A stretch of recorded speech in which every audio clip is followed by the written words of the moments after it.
ذات کی چیونٹی ہے، رب نے اس کے نام کی صورت اتاری ہے۔ چیونٹی کی حیثیت کیا ہوتی ہے، لیکن وہ پیار کرنے لگی نا نبی سے، اور اس کو پتا تھا کہ نبی کی تعلیمات کیا ہوتی ہیں، تو اس تعلیم کے نتیجے میں ذات کی چیونٹی ہے، لیکن رب نے اس کے نام کی صورت اتار دی۔ تو اس چیونٹی نے کہا جلدی جلدی اپنی بلوں میں داخل ہو جاؤ، اللہ کے نبی کا لشکر کہیں تمہیں کچل نہ دے اور وہ دھیان نہ کرے، بے خبری میں کہیں ایسا نہ ہو جائے۔ اگر خبر ہوگی تو پھر کبھی ایسا نہیں ہو سکتا، کیونکہ نبی کی تربیت یہ ہے، وہ تو زندگیاں بانٹنے آیا ہے، زندگیاں چھیننے تو نہیں آیا ہے، تو یہ ایسا نہیں ہوگا۔ فَتَبَسَّمَ ضَاحِكًا مِّن قَوْلِهَا، تو حضرت سلیمان پیغمبر نے جب چیونٹی کی اس بات کو سنا تو مسکرا پڑے۔ 3 میل دور تھے حضرت سلیمان علیہ السلام، اتنی دور سے چیونٹی نے کہا کہ جلدی جلدی بلوں میں چلی جاؤ، اللہ کے نبی کا لشکر کہیں بے خبری میں تمہیں کچل نہ دے۔ چیونٹی نے یہ بات کی تو حضرت سلیمان نے 3 میل دور سے سن لی اور پھر مسکرا بھی پڑے۔ اب 3 میل دور سے بات سنی جا سکتی ہے بھلا چیونٹی کی؟ یہ اس حال سے باہر جو چیونٹیاں چل رہی ہیں، کوئی شخص جو بڑا ہی جو ہے وہ باریک سماعتیں رکھتا ہو، کیا وہ یہاں بیٹھ کر کے چیونٹی کی بات جو باہر ہے اس کو سن سکتا ہے؟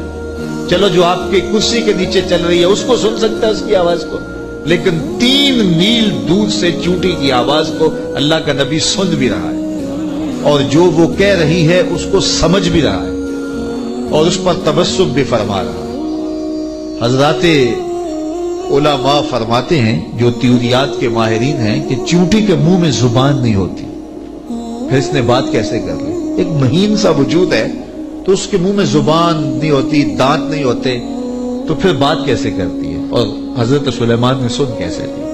تو کہا چیونٹی کے منہ کے قریب 2 باریک سے بال ہوتے ہیں، مہین سے 2 ریشے ہوتے ہیں۔ جب اس نے بات کرنی ہوتی ہے تو ان بالوں کو قریب کر کے رگڑتی ہے، اس رگڑنے سے جو آواز پیدا ہوتی ہے اس سے وہ اپنی ہمجولی کو کوئی میسج دے رہی ہوتی ہے۔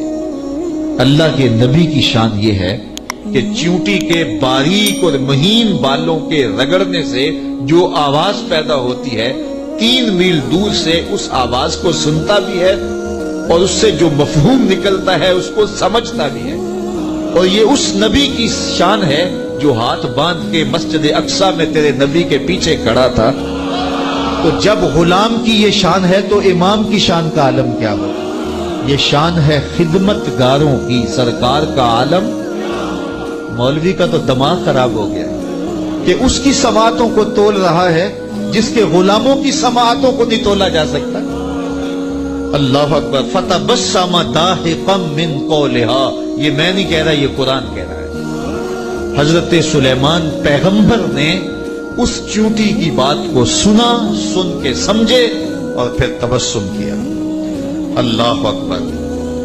وَقَالَ رَبِّ أَوْزِعْنِي أَنْ أَشْكُرَ نِعْمَتَكَ الَّتِي أَنْعَمْتَ عَلَيَّ وَعَلَى وَالِدَيَّ وَأَنْ أَعْمَلَ صَالِحًا تَرْضَاهُ وَأَدْخِلْنِي بِرَحْمَتِكَ فِي عِبَادِكَ الصَّالِحِينَ۔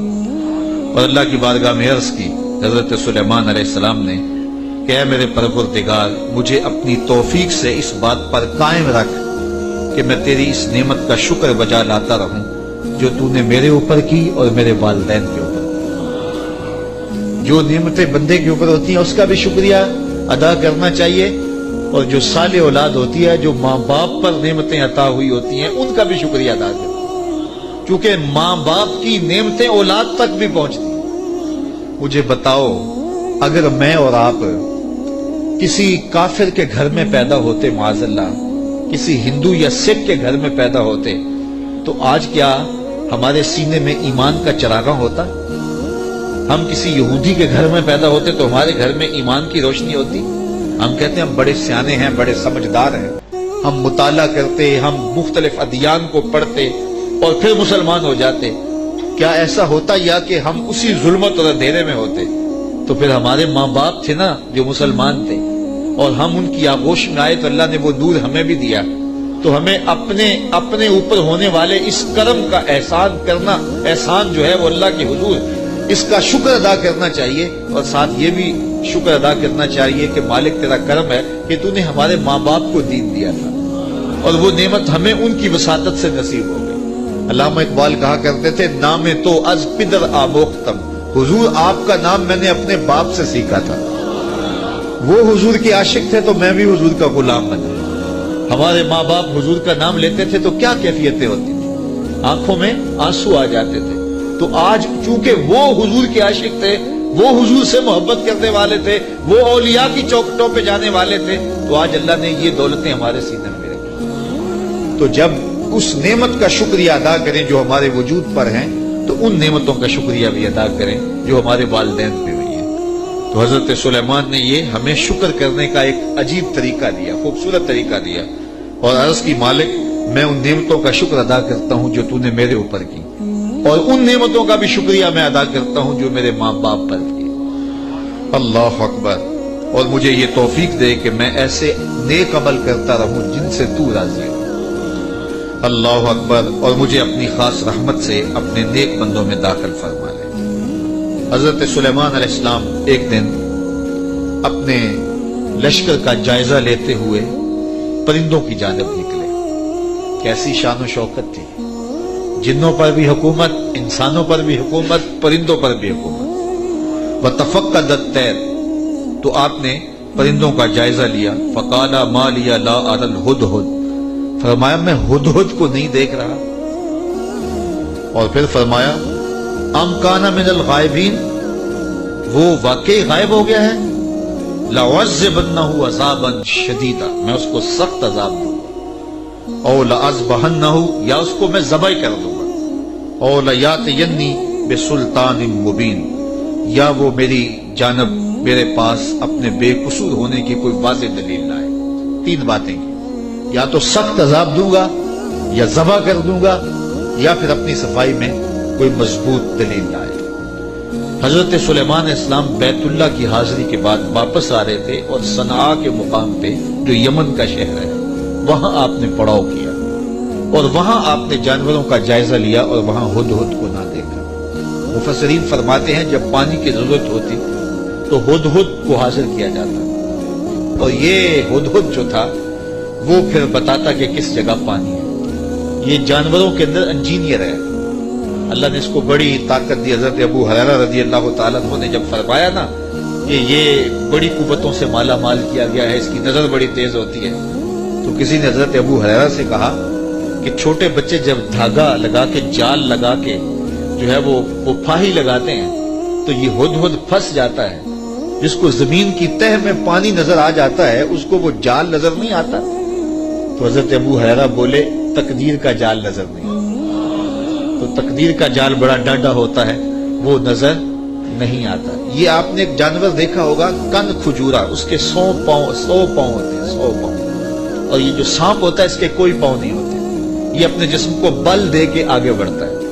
اور کن کھجورا اس کے 100 پیر ہوتے ہیں، اور سانپ کی مرغوب غذا ہے کن کھجورا، اور جب اس کو یہ نظر آئے تو یہ دوڑتا ہے، اور سانپ پیچھے دوڑ کے اس کو شکار کر لیتا ہے۔ تو کسی نے کن کھجورے سے پوچھا کہ تیرے 100 پیر ہیں اور سانپ کا ایک بھی نہیں ہے، اور پھر بھی تو پکڑا جاتا ہے؟ اس نے کہا تقدیر کے آگے پاؤں نہیں چلتے۔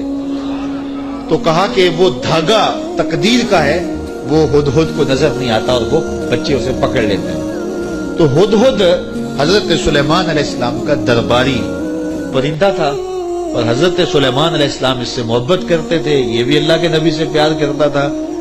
بلکہ صاحب روح البیان نے ہدہد کی عنوان سے بڑی باتیں لکھی ہیں، کچھ لطیفے بھی ذکر کیے ہیں۔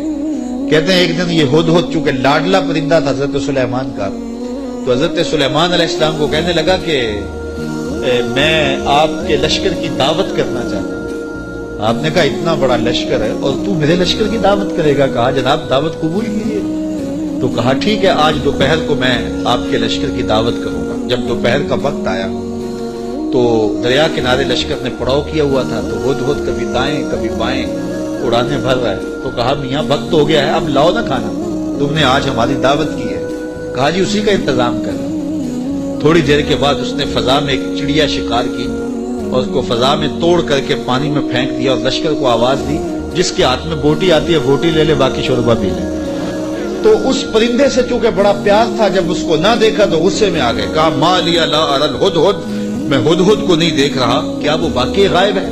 اچھا میں اس کو ذبح کر دوں گا یا سخت سزا دوں گا، یا پھر وہ مجھے اپنی بے گناہی کی کوئی دلیل پیش کرے۔ اب ہدہد کہاں چلا گیا؟ حضرات مفسرین لکھتے ہیں کہ وہ حضرت سلیمان علیہ السلام استراحت کرنے لگے تو وہ اڑ کے قریب ایک باغ میں چلا گیا، وہاں ایک اور اس کا ہم جنس ہدہد بیٹھا ہوا تھا۔ اس نے پوچھا کدھر سے آئے ہو؟ اس نے کہا کہ میں اپنے نبی کے ساتھ گیا تھا، اپنے شہنشاہ کے ساتھ گیا تھا، اور ان کی حکومت جنوں پر بھی ہے، انسانوں پر بھی ہے، پرندوں پر بھی ہے۔ تو اس نے کہا کہ میری جو بادشاہ ہے میرے ملک وہ عورت ہے، اور اس کا ایک تخت بہت بڑا، اور میں تمہیں دکھاؤں۔ تو وہ ہدہد کو ساتھ لے گئے اور اتنے میں دیر ہو گئی۔ حضرت سلیمان غصے میں آگے، کہا کہ کدھر ہے؟ لاؤ اسے حاضر کرو۔ آپ کا جو درباری شہباز تھا وہ اڑا فضا میں بلند ہوا تو ہدہد آتا دکھائی دیا، تو اس نے اس کے اوپر جھپٹ کے حملہ کرنا چاہا۔ تو ہدہد نے کہا تجھے واسطہ دیتا ہوں اس رب کا جس نے تجھے میرے پہ طاقت دی ہے، مجھے اپنا معاملہ حضرت سلیمان کے پاس جا کے پیش کر لے۔ کہا انہوں نے کہا ہے کہ تجھے قتل کر دوں گا، ذبح کر دوں گا، یا تجھے سخت سزا دوں گا، اب تو بچ نہیں پائے گا۔ تو ہدہد نے کہا کہ انہوں نے کوئی استثناء بھی کیا تھا؟ کہا ہاں، انہوں نے کہا تھا یا کوئی مضبوط خبر لائے، اپنا معقول عذر پیش کرے۔ کہا پھر خیر ہے۔ اب ہدہد حضرت سلیمان کے پاس آیا، اور مفسرین کہتے ہیں اس نے اپنے پر جھکا لیے اور دم بھی جھکا لی، اور حضرت سلیمان کے سامنے عرض کی کہ اس رب سے ڈریے جس کے حضور آپ رب قیامت کے دن پیش ہوں گے۔ بس یہ بات کہنے کی دیر تھی کہ حضرت سلیمان کا غصہ ٹھنڈا ہو گیا۔ تو میں بتاؤ کدھر گئے تھے؟ تو ہدہد نے کیا جواب دیا؟ سنو قرآن کیا کہتا ہے، فَمَكَثَ غَيْرَ بَعِيدٍ، تو پس وہ تھوڑی ہی دیر ٹھہرا تھا کہ وہ حاضر ہو گیا، اور حاضر ہو کے اس نے کہا، فقال، اس نے کہا، احطت بما لم تحط به وجئتک من سبأ بنبأ یقین۔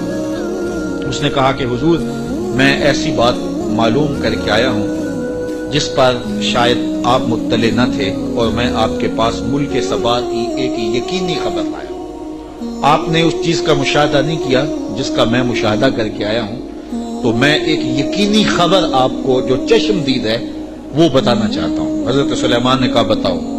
کہا انی وجدت امرأة تملکہم وأوتیت من کل شیء ولہا عرش عظیم۔ اس نے کہا میں ایک ایسی خاتون کو دیکھا ہے جو بادشاہت کے تخت پہ براجمان ہے، میں نے ایک ایسی عورت دیکھی ہے وہاں جو ان پر حکومت کرتی ہے اور اقتدار کی مسند پہ بیٹھی ہے، اور اسے ملکیت و اقتدار میں ہر چیز بخشی گئی ہے، اور اس کے پاس بہت بڑا تخت ہے۔ یہ شہرہ آفاق تخت تھا جو ملکہ بلقیس کے پاس تھا، اور یہ 40 ہاتھ چوڑا تھا، 80 ہاتھ لمبا تھا۔ شرعی ہاتھ جب کہا جاتا ہے تو وہ کونی تک ہوتا ہے، تو گویا دوسرے لفظوں میں 1.5 فٹ کا ایک ہاتھ لگائیں تو یہ 60 ہاتھ چوڑا تھا، اور 120 ہاتھ جو ہے وہ لمبا تھا۔ سونے چاندی اور قیمتی دھاتوں کا بنا تھا، اور 7 منزلیں تھیں اس کی، اور قیمتی موتی اس کے اوپر لگے تھے، اور جب وہ اپنا دربار لگاتی تو اس تخت کے اوپر بیٹھتی، اور اس کے 12,000 سردار تھے قوم کے جن کے تحت فوجیں تھیں، اور ایک مضبوط نظم و نسق تھا، ہر شے، فوجیں، آلات حرب و ضرب، بہت کچھ دیا گیا تھا۔ تو اس بات کی کہانی سنائی، اور آگے فرمایا وجدتها وقومها يسجدون للشمس من دون اللہ، میں نے دیکھا ہے وہ اور اس کی قوم اللہ کے علاوہ سورج کو پوجتی ہے، اللہ کو چھوڑ کر سورج کی پرستش کرتی ہے۔ وزین لهم الشیطان اعمالهم، اور شیطان نے ان کے لیے ان کے اعمال مزین کر دیے ہیں۔ فصدهم عن السبیل، اور شیطان نے ان کو راہ حق سے، راہ توحید سے روک دیا ہے۔ فهم لا يهتدون، اور وہ ہدایت نہیں پاتے۔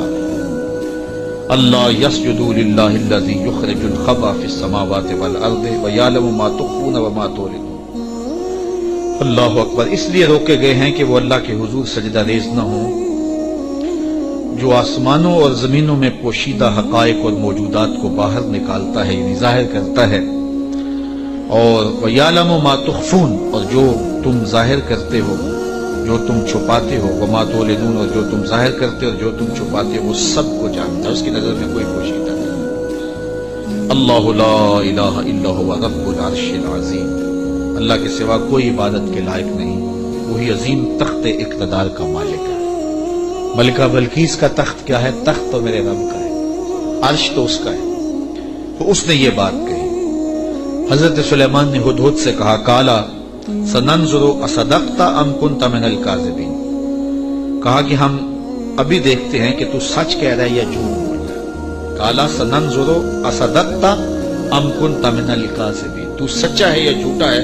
اذهب بکتابی ھذا فالق الیہم ثم تولی عنہم فانظر ماذا یرجعون۔ آپ نے خط لکھا اور ہدہد کو دیا، کہا اس کو لے جاؤ اور یہ خط ان کی طرف ڈال دو، اور اس کے بعد ان کے پاس سے ہٹ جاؤ، پھر دیکھ کہ وہ کس بات کی طرف رجوع کرتے۔ اس خط کے اوپر حضرت سلیمان علیہ السلام نے تحریر کی، ہدہد کے سپرد کیا۔ 1 مہینے کی مسافت پر تھا یہ ملک سبا حضرت سلیمان علیہ السلام کے ملک شام سے۔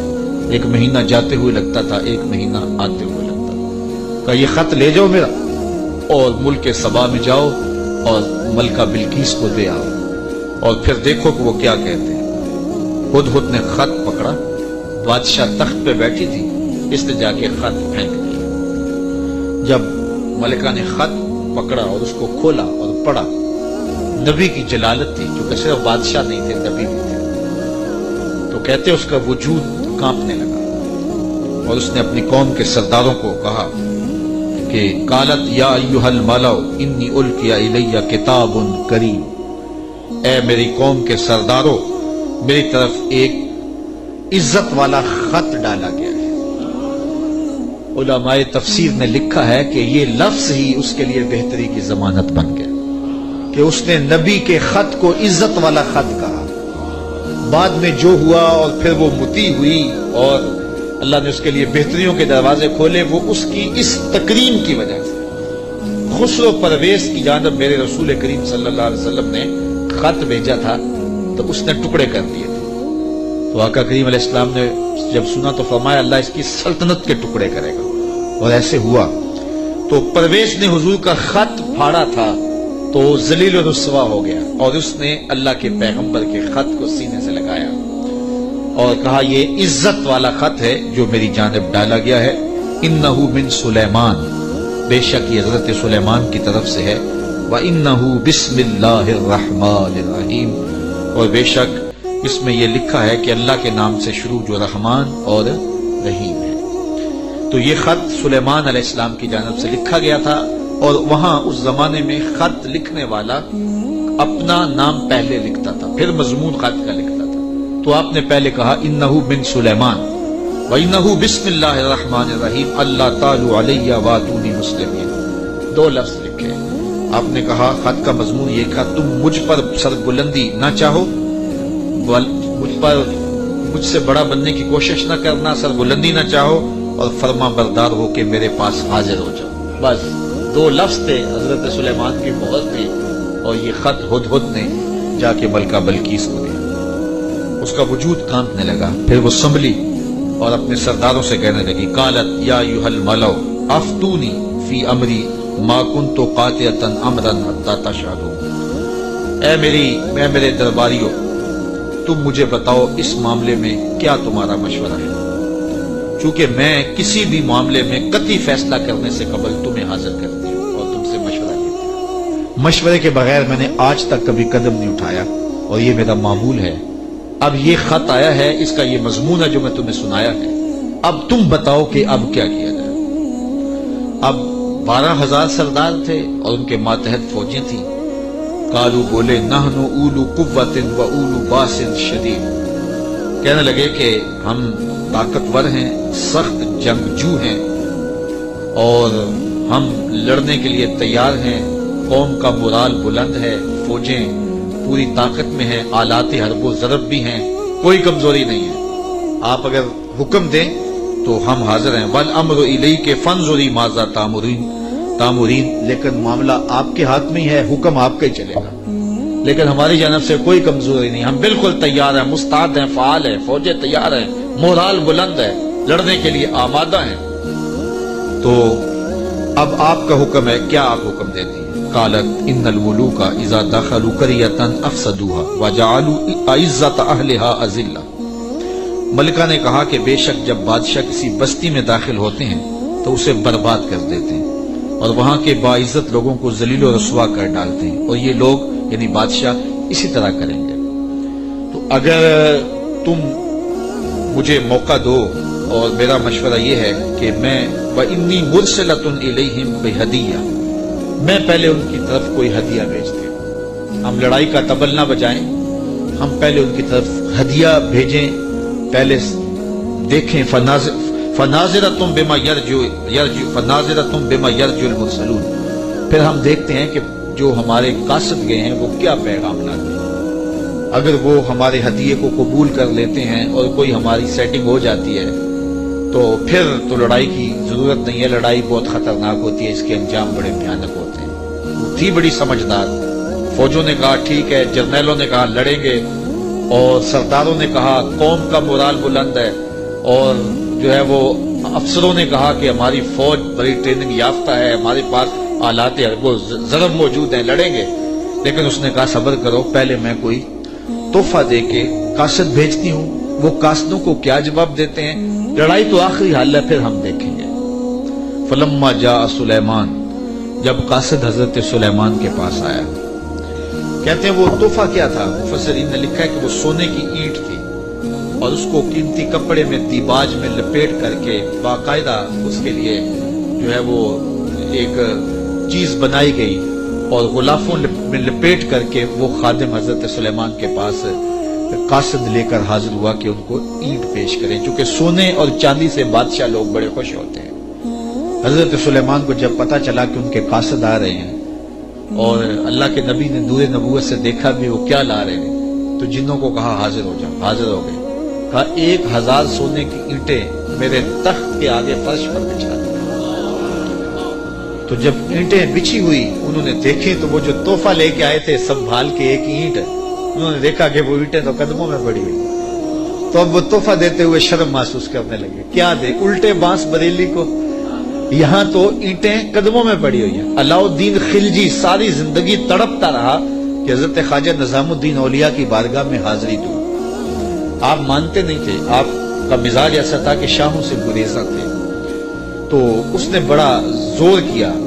خیر جب اس نے یہ ارادہ کر لیا کہ میں حاضر ہونا ہے، تو آپ نے علاء الدین کو لکھا کہ فقیر کی خانقاہ کے 2 دروازے، اگر تو ایک سے آیا تو میں دوسرے سے باہر نکل جاؤں، اور اگر تو نے زیادہ تنگ کیا تو تیرا شہر چھوڑ جاؤں گا۔ خیر بادشاہ نے ایک دن جو ہے وہ بغیر بتائے خانقاہ میں حاضری دی، شیخ کو پتا چلا تو انہوں نے دروازے پر پہرے دار کھڑے کر دیے کہ بادشاہ کو اندر نہیں آنے دینا۔ بادشاہ نے ان کے تیور پڑے فقیروں کے، تو یہ جو پیروں کے مرید ہوتے تو دیوانے ہیں، کہا کہ یہ تو مر جائیں گے لیکن شیخ کے دروازے سے اندر نہیں جانے دیں گے۔ تو بادشاہ کو شرارت سوجی تو اس نے کاغذ کے ٹکڑے پہ لکھا کہ یہ کیا ہوا کہ بادشاہوں کے دروازوں پہ بھی بواب چوکیدار اور فقیروں کے دروازے پہ بھی بواب۔ تو اندر سے شیخ نے اسی کاغذ کے ٹکڑے پہ بیک پہ اس کی پشت پہ لکھ کے بھیجا، فرق یہ ہے کہ بادشاہوں کے درباروں پر جو بواب ہوتے ہیں وہ فقیروں کو روکنے کے لیے ہوتے ہیں، اور جو فقیروں کی چوکھٹ پہ بواب ہوتے ہیں وہ امیروں کو روکنے کے لیے ہوتے ہیں۔ بادشاہ کہنے لگا کہ مجھے حضرت کی خانقاہ تو دیکھنے کی اجازت ہوگی۔ خدام نے کہا کوئی حرج نہیں ہے۔ تو وہ خانقاہ لنگر خانہ دیکھنے لگا، بہت بڑی خانقاہ تھی۔ تو جب وہ استبل میں گیا تو کیا دیکھا کہ جو گھوڑے ہیں ان کی جو میخیں ہیں، قلعے ہیں، وہ چاندی کے ہیں، اور جو ان کے پاؤں میں زنجیریں پڑی ہوئی ہیں جن سے وہ بندھے ہوئے ہیں وہ زنجیریں سونے کی ہیں۔ تو بادشاہ بڑا حیرت زدہ ہوا، تو اس نے پھر کاغذ کے ٹکڑے پہ لکھا کہ یہ کیا ہوا کہ بادشاہوں کے پاس بھی سونا اور چاندی اور فقیروں کے پاس بھی سونا اور چاندی، فرق کیا ہوا؟ تو شیخ نے جواب میں لکھ کے بھیجا، فرق یہ ہے بادشاہ خزانوں میں سنبھال کے رکھتے ہیں، فقیر گھوڑوں کے قدموں میں ڈال کے رکھتے ہیں۔ تو حضرت سلیمان علیہ السلام نے 1000 اینٹ بچھوا دی۔ آپ جانتے ہیں جب بہار چین آیا نا حضرت عمر کے زمانے میں، جب ایران فتح ہوا تو سب سے دنیا کے اس وقت نامور اشیاء میں سے بہار چین ایک بہت بڑا قالین تھا، جس کو بہار چین پہ بٹھا دیا جاتا وہ ناز کرتا کہ میں بہار چین پہ بیٹھا ہے۔ آج وہ کسی کو وہ سرخ قالین پہ جو ہے وہ لے کے جاتے ہیں تو کہتے ہیں میرے لیے سرخ قالین بچھائے گئے امریکہ میں، یا جو ہے وہ میرے لیے جو ہے وہ برطانیہ میں یہ اعزاز دیا گیا ہے کہ مجھے سرخ قالینوں پہ میرا استقبال کیا گیا، سرخ قالین بچھائے گئے۔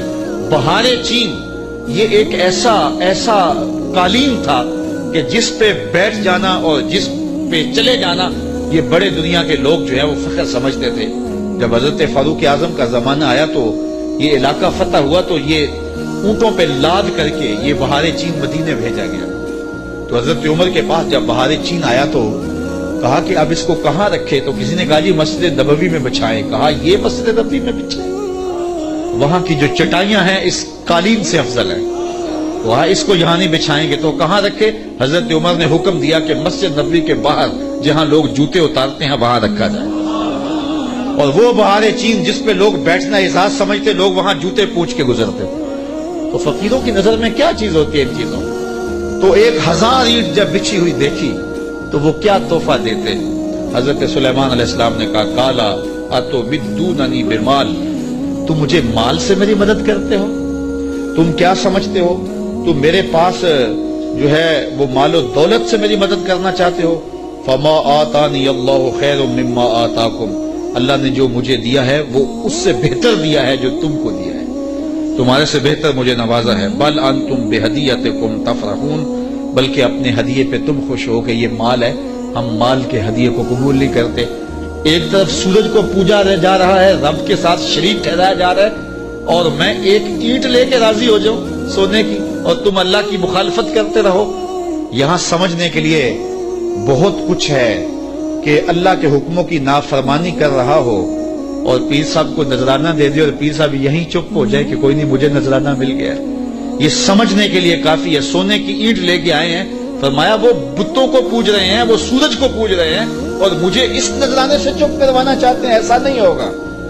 اور آپ نے اس قاصد کو پیغام دیا ارجع الیہم، جا ان کے پاس اور ان کو بتا جا کے کہ فَلَنَاتِيَنَّهُمْ بِجُنُودٍ لَا قِبَلَ لَهُمْ بِهَا وَلَنُخْرِجَنَّهُمْ مِنْهَا أَذِلَّةً وَهُمْ صَاغِرُونَ، ان کو جا کے بتا کہ ہم ایسا لشکر لے کے آ رہے ہیں جس کا تم مقابلہ نہیں کرتے اور تمہیں ذلیل کر کے رسوا کر کے شہروں سے نکالیں گے، تیار ہو جاؤ۔ حضرت سلیمان نے اس قاصد کو پیغام بھیجا۔ جب اس نے جا کے پیغام دیا اور حضرت سلیمان کے دربار کی کہانیاں سنائی تو پھر لڑائی کی ہمت کس کو ہوتی؟ نبی کو اللہ نے روب دیا ہوتا ہے، نبی کا روب جو ہے وہ لوگوں کو پڑ جاتا ہے۔ اللہ اکبر، تو کس کو ہمت ہوتی؟ ملکہ بلقیس نے کہا کہ اب میں خود جاتی، تو وہ خود تیار ہوئی اور وہ حضرت سلیمان کی بارگاہ میں حاضر ہونے کے لیے ملک سبا سے چلی۔ ادھر بھی وقت گزرتا گیا، جب 3 فرسخ دور وہ دربار سے رہ گئی، 1 فرسخ اور 3 فرسخ 5 کلومیٹر لگا لیں، آپ یہ کہہ لیں کہ وہ بائی پاس پہ یا وہ یہ چناب پل پہ اتنے فاصلے پہ جب اس کا آنا ہوا تو حضرت سلیمان بیٹھے تھے اور آپ نے اپنے درباریوں سے کہا قال یا ایھا الملأ ایکم یاتینی بعرشھا قبل ان یاتونی مسلمین۔ دربار لگا تھا، جن بھی بیٹھے تھے، انسان بھی بیٹھے تھے، پرندے بھی تھے۔ آپ نے کہا میرے درباریوں وہ بلقیس آ گئی ہے، یہاں قریب ہی آ گئی ہے، تو اس کا وہ تخت جس پہ اسے ناز ہے کوئی ہے جو اٹھا لائے اس کے لانے سے پہلے؟ کیسی شان حضرت سلیمان کی، وہ بائی پاس پہ آ گئی اور تخت 1 مہینہ جاتے ہوئے لگتا ہے، 1 مہینہ آتے ہوئے لگتا ہے۔ یہ طاقتیں ہیں اللہ کے بندوں کی، اللہ اکبر۔ تو کہا وہ تو ادھر آ گئی ہے، تو کوئی ہے جو اس کا تخت جا کے جلدی جلدی اٹھا لائے؟ تو جب آپ نے یہ بات کہی تو ایک جن اٹھا، قال عفریت من الجن انا آتیک بہ، ایک جن کہنے لگا حضرت میں لاؤں۔ کب لاؤ گے؟ قبل ان تقوم من مقامک، آپ کی مجلس ختم ہونے سے پہلے پہلے حاضر کر دیتا، اور مجلس ختم ہوتی تھی زوال کے وقت، دوپہر کے وقت، صبح شروع ہوتی اور دوپہر کو ختم ہو جاتی، تو کچہری لگی تھی، کہا کچہری ختم ہونے سے پہلے پہلے میں لے آتا ہوں۔ وَإِنِّي عَلَيْهِ لَقَوِيٌّ أَمِينٌ، طاقتور بھی ہوں، لے بھی آؤں گا اور امین بھی ہوں، کوئی ایک موتی بھی ضائع نہیں ہوگا، تو تخت میں لے کے آتا ہوں۔ اور 1 مہینہ میں نے عرض کیا جاتے ہوئے لگتا ہے، 1 مہینہ کئی ہاتھ موٹا تھا، 7 منزلیں تھیں، 40 ہاتھ چوڑا تھا، 80 ہاتھ لمبا تھا، سونے اور چاندی اور قیمتی جواہر سے مرصع تھا، اور 7 کوٹریوں میں مکفل تھا، تالے لگے تھے، پہرے دار کھڑے تھے، جیب میں ڈال کے بھی لانا ہو پھر بھی 2 مہینے چاہیے، اور اس تخت کو لانے کا کہا دوپہر تک لے آتا ہوں۔ بڑی بات تھی نا، حضرت سلیمان خوش ہو جاتے کہ بڑی بات ہے، تو میں نہیں، مجھے اس سے بھی پہلے چاہیے، مجھے اس سے بھی پہلے چاہیے۔ پھر وہ اٹھا جس کے سینے میں زبور کا علم تھا، قال الذی عندہ علم من الکتاب، پھر وہ شخص کھڑا ہوا جس کے سینے میں علم زبور تھا، وہ آپ کا خالہ زاد بھی تھا، آپ کا صحابی بھی تھا، عاصب بن برخیہ نام علماء تفسیر نے بتایا ہے، اور اسے اسم اعظم آتا تھا۔ وہ کھڑا ہو گیا، اس نے کہا انا آتی کا بہی، حضرت میں لے آتا ہوں۔ کہا کب لاؤ گے؟ وہ تو دوپہر تک کا وقت دے رہے، تم کب لاؤ گے؟ تو سنو اس نے کیا کہا، بولا قبل ان یرتد الیک طرفک، حضور آپ آنکھ بعد میں جھپکیں گے، تخت پہلے پڑا ہو، آپ آنکھ بعد میں جھپکیں گے، تخت پہلے پڑا ہوگا۔ اللہ اکبر۔ فلما رآہ مستقرا عندہ قال ھذا من فضل ربی، حضرت سلیمان نے بھی آنکھ جھپکی نہیں تھی، تخت سامنے پڑا ہوا۔ حضرت سلیمان بے ساختہ پکار اٹھے، یہ میرے رب کا فضل ہے جس نے میرے امتی کو یہ طاقت دی۔ یار بنی اسرائیل کے نبی کے امتی کی یہ شان، تو بنی اسرائیل کے یہ نبی مقتدی بن کے جس کے امام کے پیچھے کھڑے تھے مسجد اقصی میں، اس امام کی شان کا عالم کیا ہو؟ یہ شان ہے خدمت گاروں کی، سرکار کا عالم۔ کہا میں لاتا ہوں، اور اس کے آنے سے پہلے کہ حضرت آنکھ جھپکنے سے پہلے حاضر کر دیا، اور حضرت سلیمان نے ابھی آنکھ جھپکی نہیں، تخت سامنے پڑا ہوا تھا۔ اللہ اکبر۔ لیبلونی ااشکر ام اکفر، کہا کہ میرے رب نے مجھے آزمایا ہے، میرا رب مجھے پرکھتا ہے کہ میں اس کا شکر کرتا ہوں یا کفران کرتا ہوں یا انکار کرتا ہوں۔ اللہ اکبر۔